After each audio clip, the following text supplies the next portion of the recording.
I'm Amy Jo Martin. Welcome to the Why Not Now show.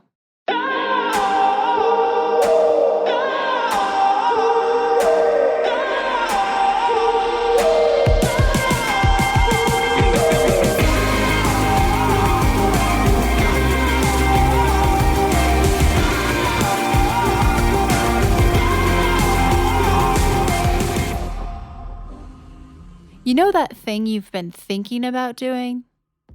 Yeah, that one. Why not now? Have you ever actually taken the time to ask yourself, what's stopping me? Let's talk it through. This is your chance to give that idea the attention it deserves and take action. Each episode, I have a chat with a fascinating person, from entrepreneurs to athletes, celebrities, my parents, rocket scientists, and all walks of life. We talk through a critical time when they've asked themselves, why not now? We dissect that day or even that moment, step by step.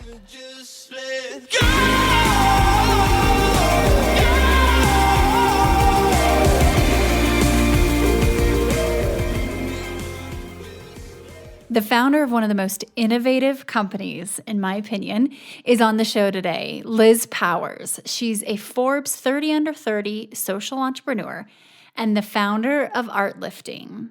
Her for-profit Do Good, Do Well company helps homeless and disabled individuals sell their artwork so they can put a roof over their heads and access new opportunity.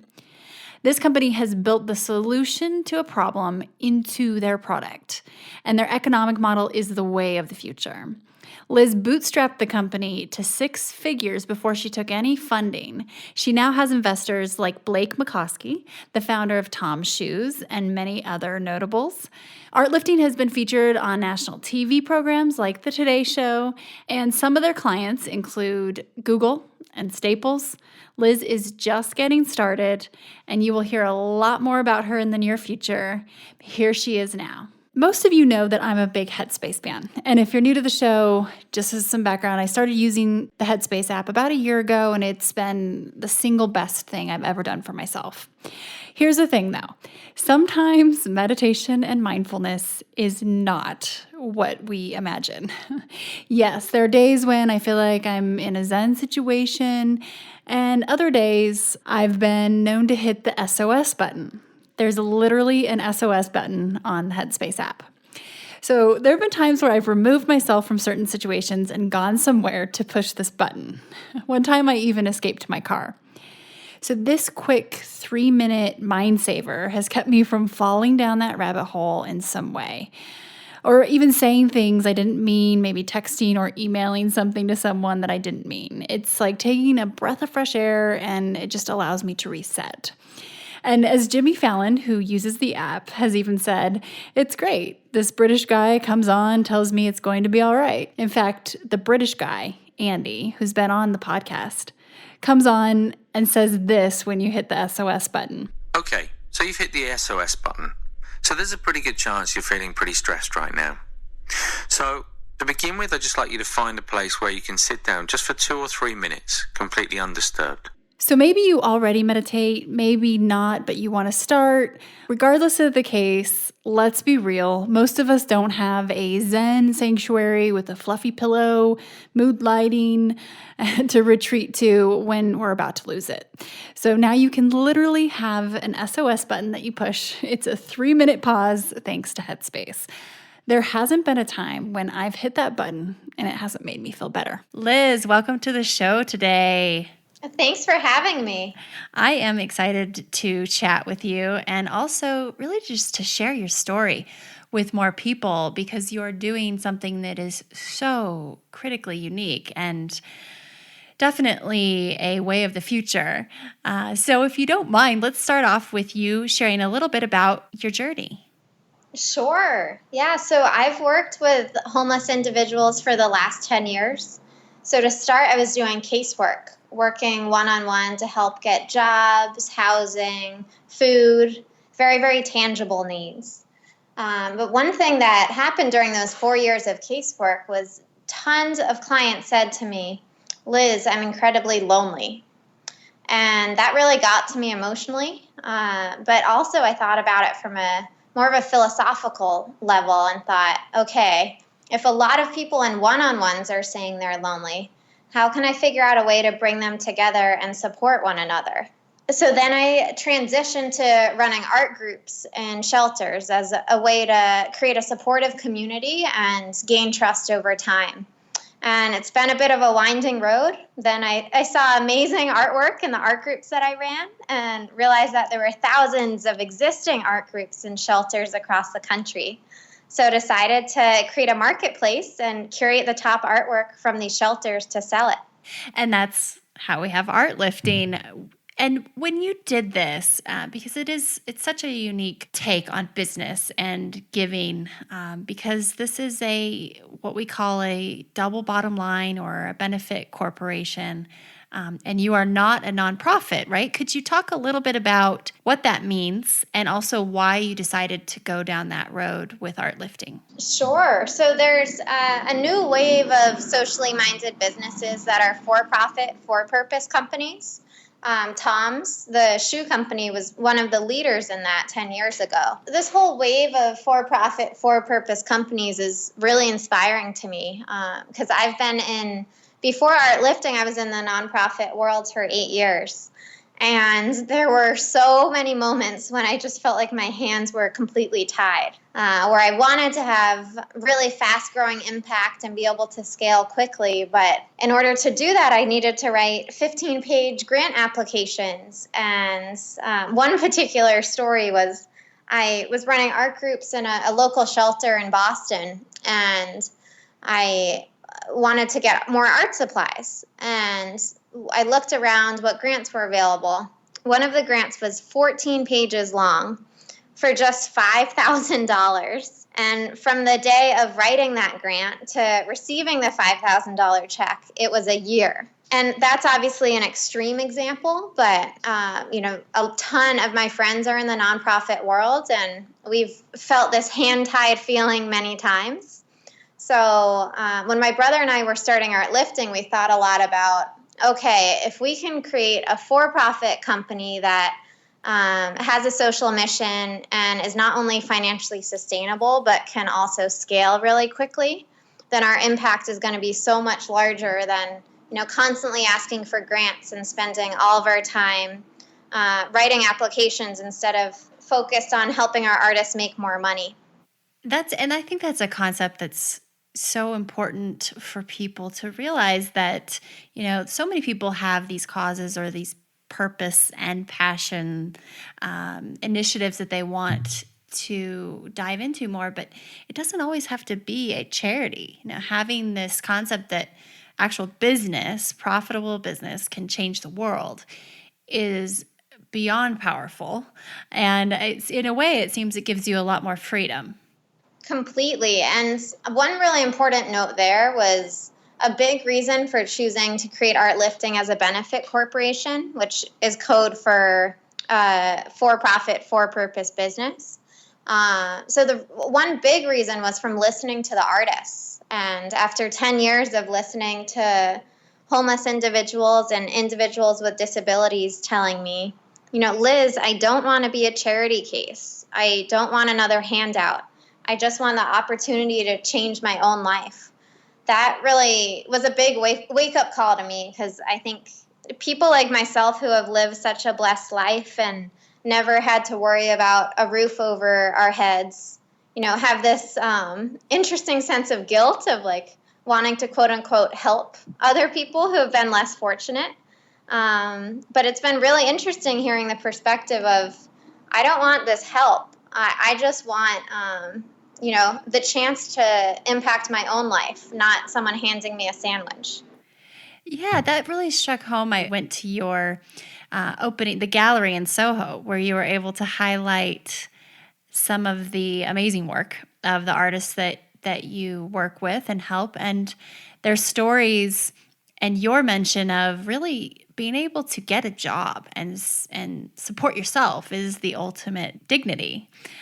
So that kind of ultimate dignity phrase really resonated with me, and hearing these stories straight from the homeless or disabled individuals who are now they do have a roof over their head and they are now on a much better path. It really was interesting because I start to think differently when I do pass, a homeless person on the street or think about the handouts. So can you talk a little bit about how you approach that situation now, given what you know and your 9-10 years of working with the homeless community? When you're just walking down the street and someone asks for money, what do you usually do? So I never give money. Ever. Okay. So what I always do is I smile and say, "Hi, how are ya?"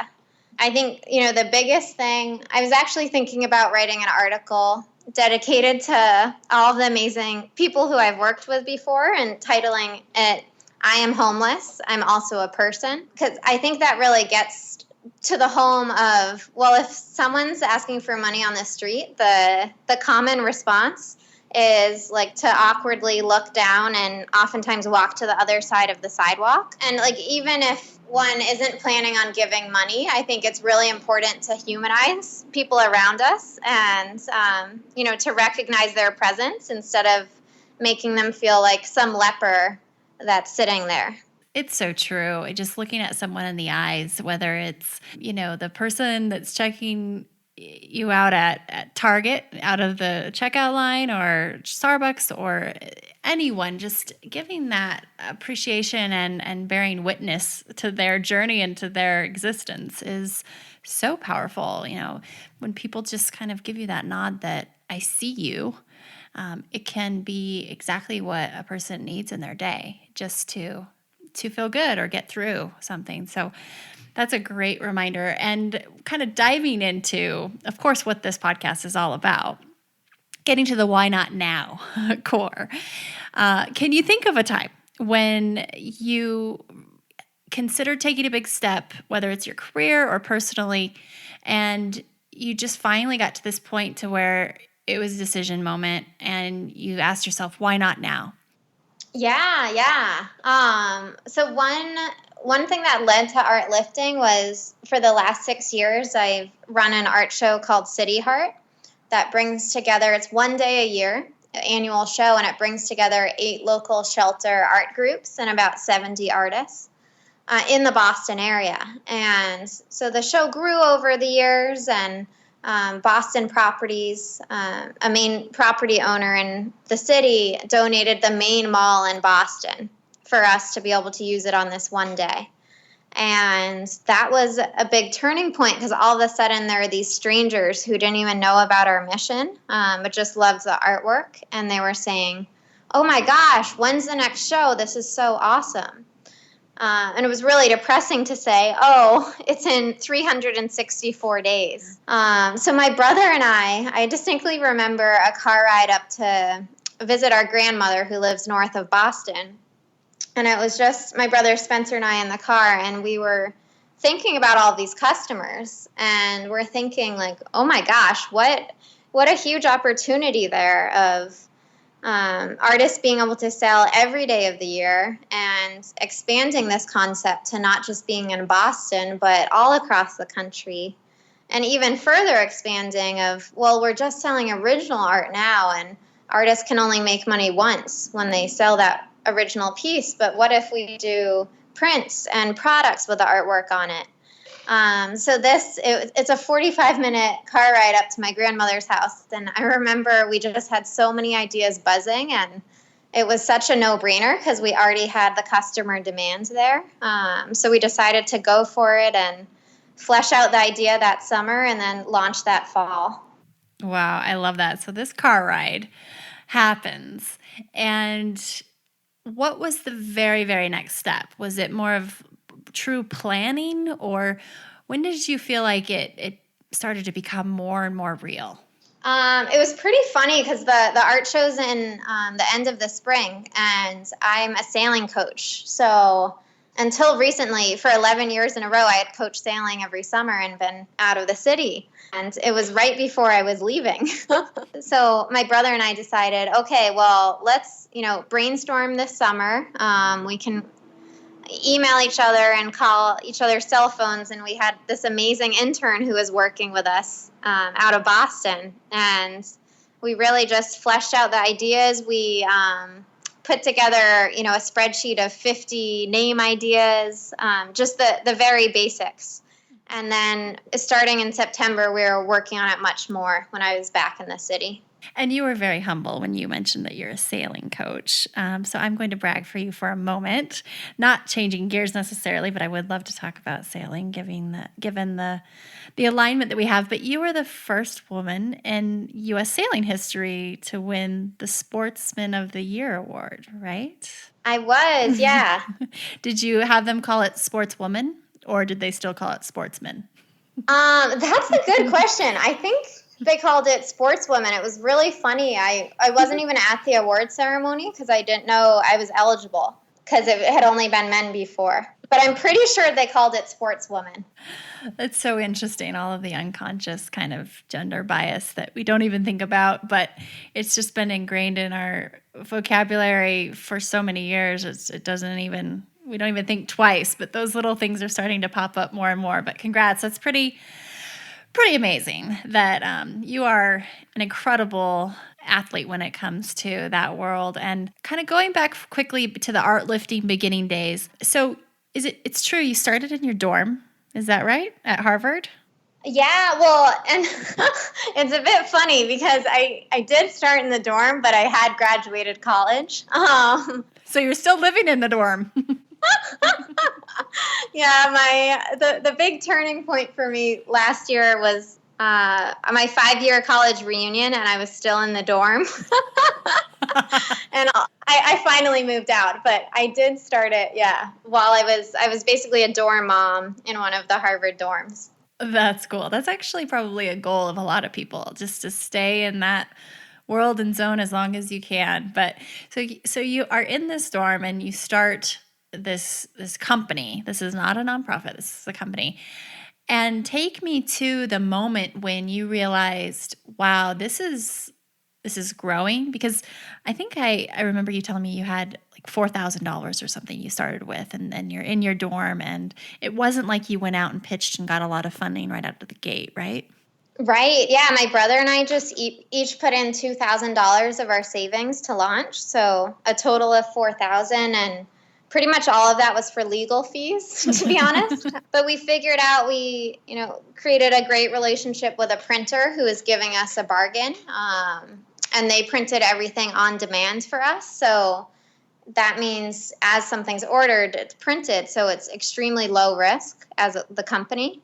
That's how we were able to bootstrap to revenue in the 6 figures, actually, before we received any funding. Which is amazing. And when it came to that point where you thought, okay, I'm going to go out and raise some more money to push this even further, and seeing where you've net out with quite possibly the most notable and recognizable social entrepreneur in the world, so Blake Mycoskie, were you looking for a specific funding from a social entrepreneur and just seeking money from that type of a entity, or were you just kind of raising money by just whoever was interested? That's a great question. We were honestly really open. We really lucked out by getting the support of Blake and the whole Tom's social entrepreneurship team. But yeah, we were open to who invested in us because we knew we had purposely created our business model, so our incentives were perfectly aligned with our artists and as a company. So we decided a normal gallery is 50-50, and we decided, well, let's operate like a quote-unquote normal gallery and have 55% of the profit go to the artists and 44% to ArtLifting and 1% to the shelters we work with. And with our company, unlike other social enterprises, since our incentives are aligned, of the more money we make as a company, the more money our artists make, there isn't much risk for a slippery slope of non-social investors pushing you away from your mission. So we were really open, and we ended up raising 1.3 from a little over 20 investors. Nice. And some pretty big names in there too, even beyond Tom's and Blake. It's amazing, and a great sign that some of these huge influencers are wanting to back this business model. and see that. One of the things that I love so much about this business model is the marketability of it. And as a marketer by trade, historically, I've loved how organic the message is. It's selling itself pretty much, as long as the product is strong, of course. And I know I give, whenever possible, my gifts that I give to people for birthdays, for holidays, whatever it might be, they are ArtLifting gifts. And it's just so cool because you have the story. You get to see, who the artist was, their story, and really kind of do well, do good with the gifting process too. And that said, one of the things that I'll never forget is when you reached out to me and you said, "Oh my gosh, Amy Jo, we are going to be on the Today Show." And obviously an amazing, amazing experience for the company and yourself. But how did you do that? And can you talk it through? Because I think that this story is so inspiring and encouraging to others because you didn't have a expensive, big-time publicist. No, it was crazy. So I guess the story starts with, in December, we knew we wanted to get press. So I was working with an intern and we just made a spreadsheet of all different reporters and just emailed them 4-line emails, and eventually got picked up and the Globe did a story on us. And we got very lucky, and Harry Smith from the Today Show happened to read that Globe article, and he ended up reaching out to us and just emailing info@ArtLifting, wanting to hear more about the story. It was pretty much the most surreal email info@ArtLifting has ever received. And I love the story. You did such a great job with highlighting your artists and telling your story as well. And there were people in tears on set at the Today Show. So it was really wonderful, and it's spreading the word and getting more exposure to what you're doing. What do you think is the biggest hurdle with double bottom line, do well, do good companies? I think the first thing is really education of the public, because most people that I know, when they hear social good, they assume nonprofit automatically. And it's just, sharing the idea that, well, in some cases, you can actually have more impact by being a for-profit. And getting over that fear of, whenever there's something new, people have worries. And one of the common worries with for-profit, for-purpose businesses is exploitation. Of, well, are you just using the social mission to get more profit for yourself? And, the answer is obviously no, but it's being able to share the story with customers and supporters and get them to understand why you decided to do a for-profit route instead of nonprofit. When people say benefit corp, an actual B Corp, so not an S Corp, not a C Corp, but a B Corp, legally and from a government standpoint, can you describe a little bit of what that means? You'll do a much better job than I will, but it really does allow you to protect that social give back component, right? Yeah, exactly. So we're a public benefit corporation filed out of Delaware. And basically, benefit corporation means that you have a legally binding social mission. Written into when you become a company, the purpose of you existing is your social mission, which is really important for when someone has investors. And let's say investors, in a normal corporation and a C corporation, your goal is to maximize their money. But it's a bit more complicated in a B corporation, because not only do you have the goal of, maximizing money, but you have that second bottom line of maximizing your social impact. So you can, in instances, not listen to investors' wishes and, get less money, but maximize your social impact. And that's the whole concept of the protection and the B Corp. And now sometimes people refer to certain business models as triple bottom line, which means social footprint, also obviously economic profit footprint, but also the third one is environmental. And is that just more of kind of that's also something that fits into the B Corp bucket, or is there a whole nother division for triple bottom lines?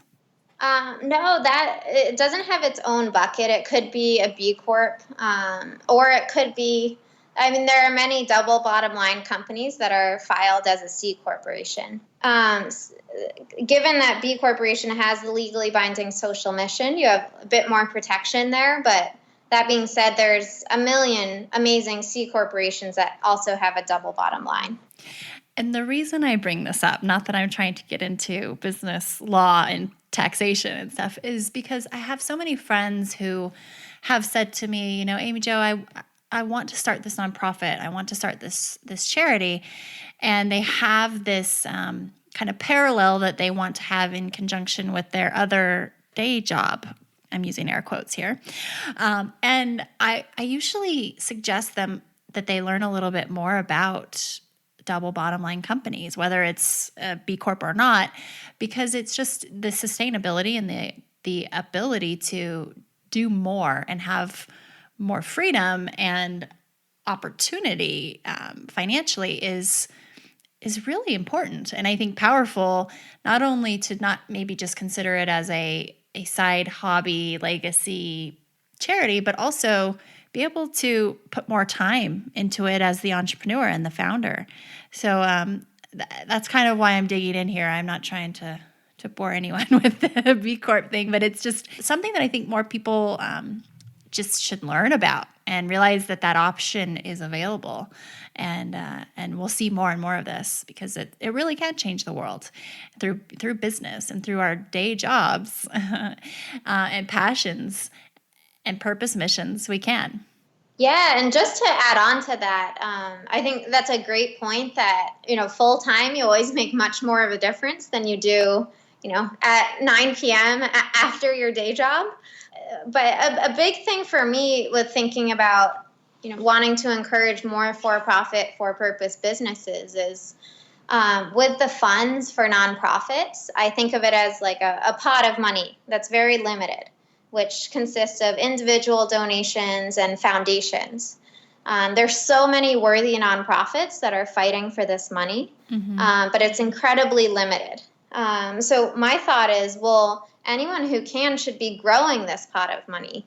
With the example of ArtLifting, we're not taking any of those donations, but we're helping not only give money straight to the artists who are earning it, but also give a fund back to all the shelters we work with. But I think that concept can help exponentially increase the amount of dollars that are there to really equalize our community and give more people opportunities. Very cool. I hope that they are teaching this in colleges because I'm sure it's happening, but it's been a while since I've been a student. But I think also one of the things that is so economical about this is, once again, the marketing. So if the message and if the true for purpose, for profit balance is there, I would think that the business itself and its existence has a message and marketing ability that otherwise wouldn't for just a for-profit company. Do you see yourself maybe having a less or a smaller marketing budget need? And that's a tricky question, of course, because what founder wants to say no? I don't want more marketing dollars. But kind of in theory, do you see what I'm saying? Completely. And I think this relates a lot to, I heard Blake speak like 8 years ago, and he said that a big benefit of being for-profit, for-purpose is your customers end up being your salespeople, and it ends up being a movement. And that's been completely true for ArtLifting. We didn't spend a cent on marketing until very, very recently, until 2 years into the business. And the fact that we're able to have revenue in the six figures with, basically starting with no cash, $4,000, and not paying for marketing is really telling of the power of having a really authentic mission. That's awesome. I think people are a lot more conscious too of where they're spending their dollars. And I know that there's been a lot of reports and research done about millennials, but even transcending that millennial generation, I know for myself that I definitely have more attention given to where my dollars are being spent, even if sometimes that means paying a little bit more to support something that is tackling kind of both the do good, do well. So we'll see that more and more. I'm pretty confident. It's just my opinion. But as we evolve and innovate, this will become a much larger conversation and topic. So shifting gears just once again and looking at kind of your mentors. So you're relatively young still. I hope you don't mind me sharing, Liz, but you've done some amazing things. Who are your mentors? And what qualities do you see have resonated the most from your mentors? Yeah, no, that's a great question. One of my closest mentors is our board member, Frank Moss. He used to run the MIT Media Lab, and he's a serial entrepreneur, and he's incredibly humble. And, he has 40 years experience starting and growing businesses, some of which went public. And I feel so blessed to work with him and, bounce off ideas and, talk about, well, we have 3 sales channels. Are we spread too thin? Should we focus on this now and wait 6 months for this? And it's been a really humbling experience to work with him. That's cool. And when you think about the future for ArtLifting, what do you see? Yeah, I see a national company. The goal is to build, a huge company that changes millions of lives. And when I say millions, that doesn't mean we would have millions of artists, but our impact, there's a duality there of obviously, ArtLifting impacts our artists, but equal importance is of our customers. I've heard over and over from customers saying, oh my gosh, whenever I'm having a bad day, I look up at my piece hanging on the wall by Artist X, and I know what Artist X has been through. And that helps me keep hoping and me feel uplifted for the day. So my goal is to really keep growing ArtLifting's mission. I dream very big, and one of my dreams is for ArtLifting to be a household name and expand to not just sell artwork, but also different products with the art on it, so we can get more recurring income and help artists make much more money. Love it. So using these prints in different ways, whether it be, are you thinking like apparel or, just any kind of goods? Is that kind of what you're talking about? Exactly. Yeah. So right now we sell cell phone cases. We sell tote bags. We actually partnered with an amazing mattress company called Lisa, and they even have mattresses with one of our artists' artwork sewn into it. I think that example really proves that the opportunities are endless. Mm-hmm. Artwork can be printed on anything, whether it's bed sheets or whether it's plates for dinner or a tank top. So we're exploring all possibilities there. Super creative. I love that. And also corporate art as well. And having, been pretty close to you in terms of your vision and hearing you talk about it, I can definitely say that Liz has some pretty cool things up her sleeve. So definitely will want to follow that. And as it relates to other people who are thinking about, tackling their why not now, what advice would you have for them? Especially given, that scenario where you were in your car driving to your grandmother's house with your brother and you were in this kind of all of a sudden aha moment zone. What advice do you have for other people who might be considering doing something different? I think, one big thing is it's really easy to say, oh, well, later when I have, more money or blah, blah, blah. But I think one really helpful thing for me was to take a step back and think, okay, well, what do I actually need to survive?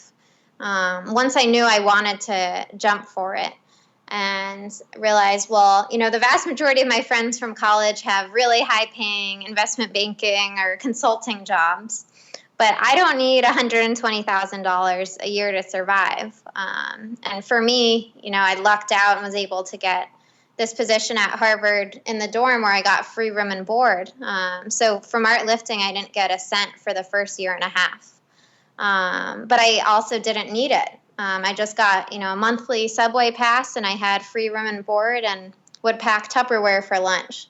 So I think that's the first thing, of being realistic and realizing how little you need to survive, and then trying to think out of the box of, okay, well, naturally with entrepreneurship, you're not going to make $1 million the first day, but how can I make a little money spread really far? It's just so cool that, as impressionable as we are when we are exiting college and trying to figure out what we want to do next, and that question is just kind of glaring at us.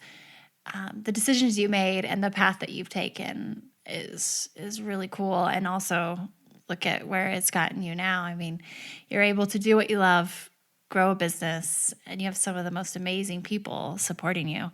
And it's that perfect example of where passion, purpose, and skill collide, bliss resides. So awesome. And as far as the question of the future, so is there anything that you've been thinking about doing or considering, but you haven't yet, and you might need just that bump or push from yourself to say, why not now, and kind of feel again or resurrect the same type of feeling that you had when you were driving in the car with your brother to your grandmother's house?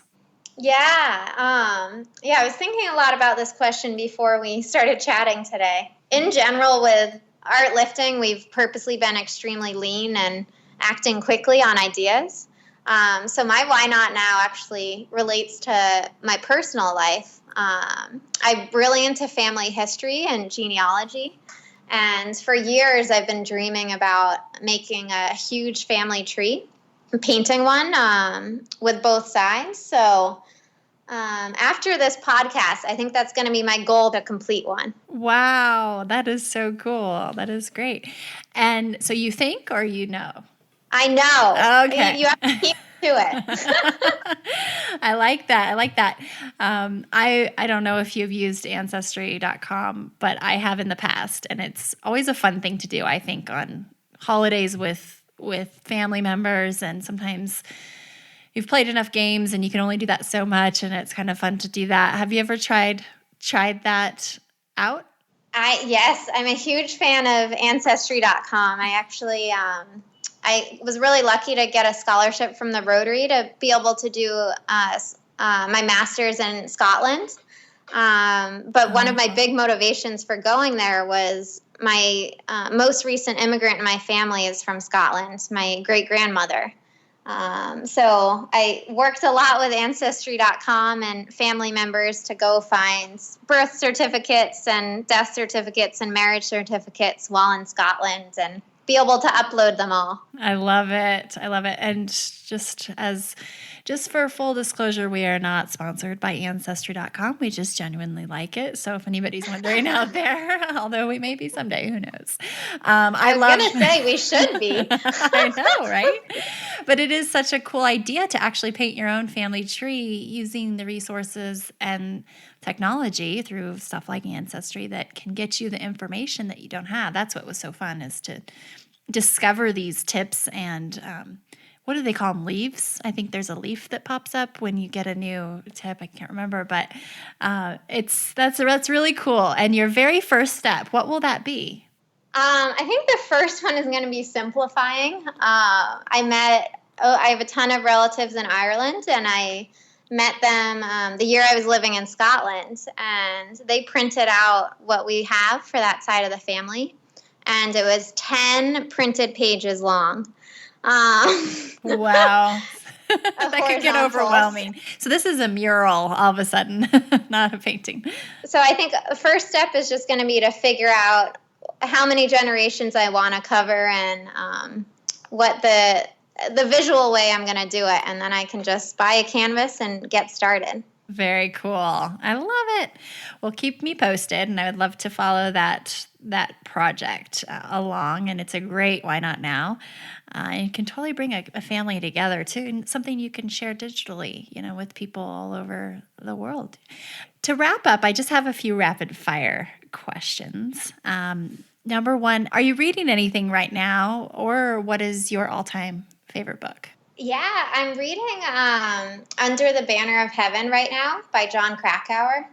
I just started this weekend. It's really interesting. It's about the history of part of it, the Mormon Church, but a large part of it, fundamentalist Mormons, and just talking about how with every single religion, there can be extremists who distort the goal of the religion, and it's giving an example of it. What keeps you up at night, Liz? The main thing is ArtLifting, figuring out how to make it profitable and how to scale it as quickly as possible. And what advice would you give to your younger self? Final question. I would say don't doubt yourself, because, for me, I never would have guessed we'd raise $1.3 million to grow ArtLifting, but I had a lot of advisors who pushed me along. And I think, to my younger self, it would have made a difference to just go for it and not think that just because your background is social work doesn't mean you can't get investment. Very cool. That's a great way to wrap up. And for more about Liz and her company, ArtLifting, you can check out artlifting.com. It's ArtLifting. And thank you so much for being on the show, Liz. I hope to have you back soon. Thanks so much, Amy Jo.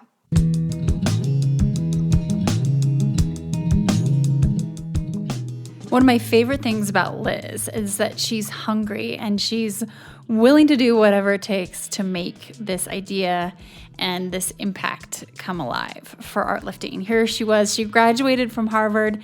Her friends are getting their fancy big corporate jobs with their cush salaries.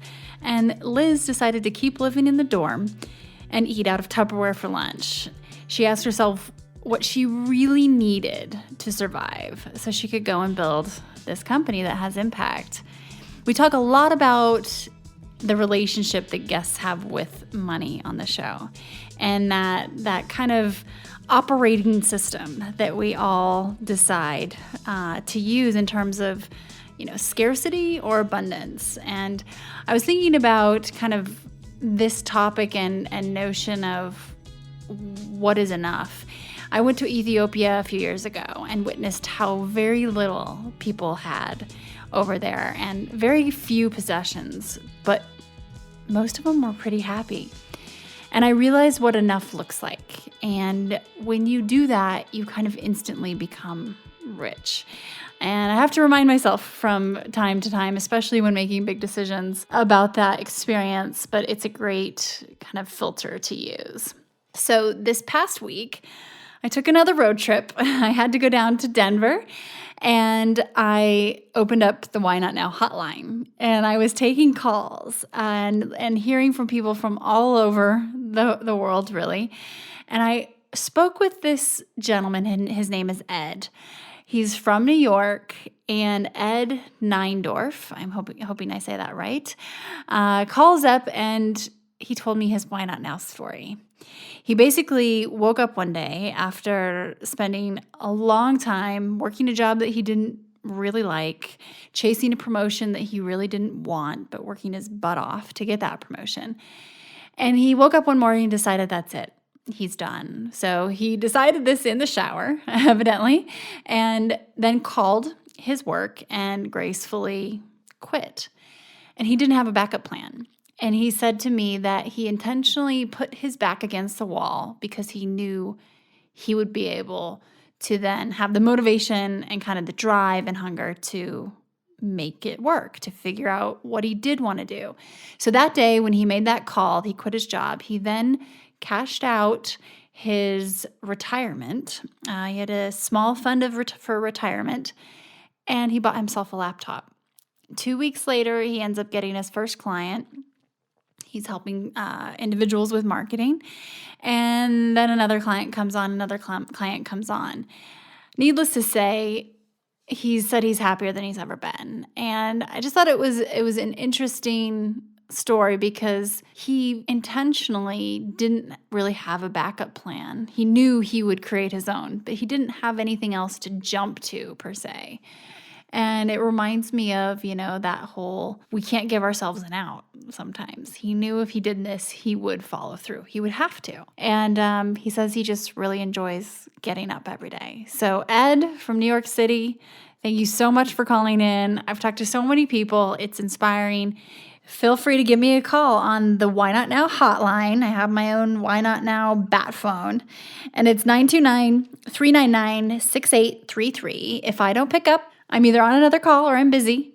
So leave a message and we might use it on the podcast. If we don't share your story, we might actually even use your voice message. So that's been kind of fun. As for books and the Shelfie Club, I completed Untethered Soul and I'm re-listening to that actually. And I've just restarted On My Own 2 Feet by Amy Purdy. I read that quite a while ago, and I just opened the book back up because she will be on the show next week. So I'm refreshing my memory. It's a really good story about her experience. She lost both of her legs and then went on to become an Olympic snowboarder. So quite the treat in store for you for next week. And as a reminder, the Jim Quick episode, which was a couple of episodes back, is amazing. And he actually taught me how to speed read. So I have increased my pace and retention by about 50%, which is kind of amazing because you can get more read and also a little bit more time back in your day. So if you're interested in that, check out Jim Quick, and it takes like 10-15 minutes. He has videos out there, and make sure you listen to the podcast, the Why Not Now podcast, and we'll see you next week.